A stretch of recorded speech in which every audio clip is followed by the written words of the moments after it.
বিশ্বনবী কাঁদতে কাঁদতে মাথা তুলবেন, বলবেন আল্লাহ দুনিয়াতে সব নবীরা স্পেশাল দোয়া করেছে, আমি করি নাই, এবার আমি আমার স্পেশাল দোয়াটা করতে চাই, আপনি কবুল করবেন কিনা বলেন। আল্লাহ বলবেন নবী কি আপনার দোয়া বলেন?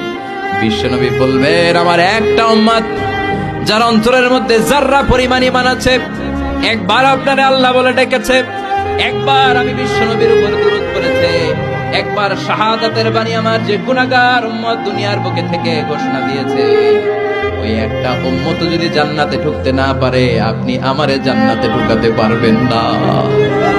আল্লাহ বলবেন সাল তুতা, সাল সাল তুতা ওয়াশফা তুশাফা, শাফাত করেন নবী করেন, যার জন্য দোয়া করবেন আমি কবুল করে নেব। দুনিয়াতে বিশ্বনবী কম কষ্ট সহ্য করে নাই, 3 বছর শিয়াবে আবি তালেবে জেল খেটেছে। কয় বছর? দুর্ভিক্ষের বছরগুলোতে বিশ্বনবীর পেটে দানা পানি ছিল না, কলিজার টুকরা হাসান হুসাইন কই মাছের মতো ছটফট করেছে, জামিনে ক্ষুধার জ্বালায় বেহুশ হয়েছিল। বিশ্বনবী যদি ওই স্পেশাল দোয়াটা করতেন, জান্নাত থেকে খাবারের বস্তা পাঠিয়ে দিত কে? ওই দোয়া করছিলেন? জেলখানায় আল্লাহরে বলছিলেন আল্লাহ স্পেশাল দোয়া করলাম, জেল থেকে মুক্ত করে দেন, করছিলেন?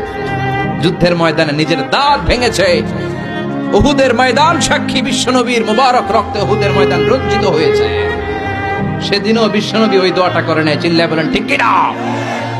তায়েফের ময়দানে বিশ্বনবী কয়েকটা জায়গায় 3 জায়গায় বেহুশ হলেন, বিশ্বনবীর মুবারক দেহ বেয়ে রক্ত ঝরলো। ওই কঠিন বিপদের দিনও বিশ্বনবী এই দোয়াটা করেছেন নাকি? কথা বলেন।